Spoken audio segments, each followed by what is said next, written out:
What is up guys? Selamat datang kembali di Ayo Belajar.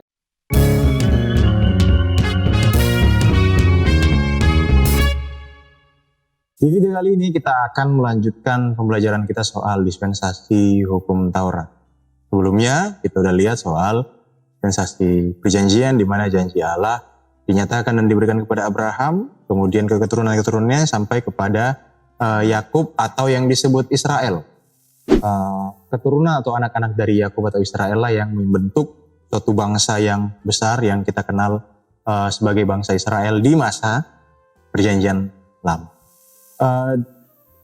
Pada masa itu, akhirnya setelah orang Israel dengan begitu sangat banyak, kita akan melihat bagaimana Allah membiarkan orang Israel berada di tanah Mesir dengan segala hukuman dan juga hal-hal yang membuat bangsa Israel berteriak kepada Tuhan, yaitu dengan munculnya Firaun yang baru yang tidak mengenal Yusuf.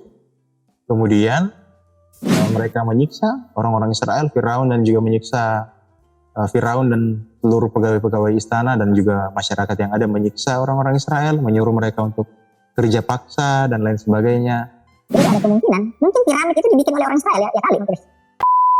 Tapi mereka mengalami penganiayaan yang begitu berat sehingga mereka berdoa kepada Tuhan. Dan akhirnya Tuhan mengutus Musa atau mengirim Musa untuk membawa bangsa Israel keluar dari tanah Mesir, dari tanah perbudakan, membebaskan mereka.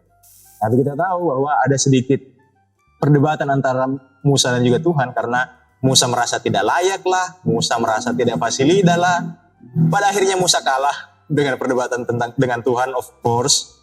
Tetapi Musa mengambil tanggung jawab itu untuk menjadi pembebas atau menjadi lambang juru selamat di masa perjanjian lama untuk menyelamatkan bangsa Israel dari tanah Mesir. Setelah mereka keluar dari tanah Mesir dengan ada tulah-tulah yang dinyatakan oleh Tuhan sampai pada kematian anak sulung, kemudian Firaun membebaskan mereka, mengeluarkan mereka, membiarkan orang Israel keluar dan pergi ke tanah Kanaan. Tapi di masa penghabisan Firaun, mereka mengejar lagi orang-orang Mesir, tetapi Tuhan bekerja lagi, membelah laut Teberau dan menenggelamkan Firaun dengan kereta-keretanya dan juga pegawai-pegawai istananya, sehingga orang Israel pada akhirnya betul-betul bebas dari orang-orang Mesir. Nah, di dalam perjalanan mereka ya untuk pergi ke tanah Kanaan, Tuhan mau dibilang menguji tidak juga ya, tetapi Tuhan membuat mereka pada akhirnya berjalan-jalan mengelilingi padang gurun itu selama kurang lebih 40 tahun.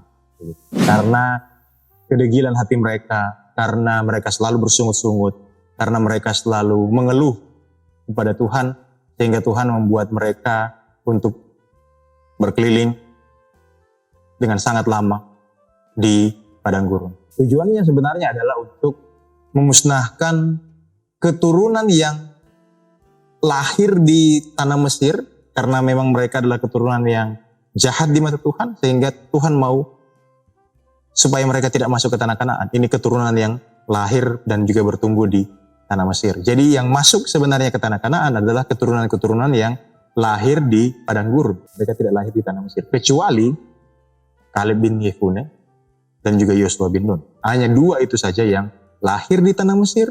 Mereka melewati 40 tahun di padang gurun dan mereka masuk ke tanah Kanaan. Musa, Harun tidak masuk ke tanah Kanaan. Ya, kita tahu ada dosa yang mereka lakukan sehingga Tuhan tidak berkenan untuk Musa dan juga Harun masuk ke tanah Kanaan. Tetapi sebelum mereka masuk ke tanah Kanaan, di masa pemerintahan Musa menerima 2 loh batu yang berisi perintah-perintah atau hukum-hukum yang Allah mau supaya bangsa Israel lakukan. Ketika mereka berjalan di padang gurun, dan bahkan ketika mereka masuk ke tanah Kanaan, hukum inilah yang harus mereka jalani, dan harus mereka hidupi sebagai suatu bangsa.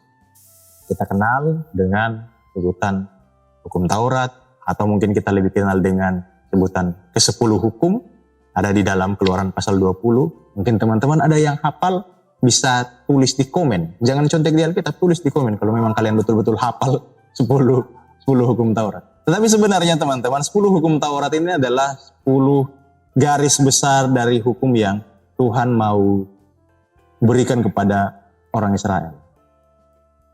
Pada akhirnya, kalau kita memperhatikan di dalam imamat, ada hukum-hukum yang menjadi turunan dari ke-10 hukum itu, atau kita bisa menyebutnya butir-butir dari ke-10 hukum yang ada. Kurang lebih ada 613 hukum pada saat itu, sehingga orang Israel betul-betul hidup di bawah tekanan yang begitu berat akan aturan dan juga hukum-hukum yang berlaku. Saya kasih contoh. Orang Israel bukan hanya sekedar tidak boleh membunuh, tidak boleh mencuri, tidak boleh menginis sama. Orang Israel juga punya larangan, ya tidak boleh makan hewan-hewan yang berkuku belah misalnya. Jadi itulah kenapa orang Israel tidak makan babi, daging babi begitu. Atau bahkan ada aturan yang mengatur soal perkebunan mereka, di mana satu bidang tanah harus ditanami atau harus diisi dengan satu jenis tumbuhan saja. Jadi tidak boleh itu satu bidang tanah ada tomat, ada cabai, enggak boleh digabung. Harus satu jenis saja. Kalau jagung, di bidang tanah di sebelah lagi berbeda lagi. Jadi itu adalah aturan-aturan yang mengikat mereka, sehingga kita dapat melihat di sini alasan kenapa orang Israel gagal di masa dispensasi hukum Taurat. Sebenarnya itu bukan alasan Tuhan untuk sengaja membuat supaya mereka gagal, tetapi ini lebih kepada sesuatu yang menjadi cerminan.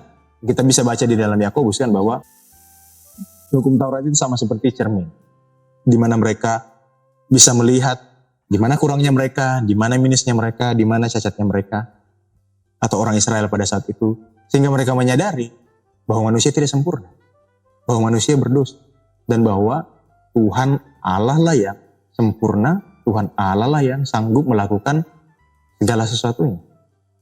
Tidak ada bagian dari manusia yang sanggup untuk menyelamatkan diri mereka sendiri.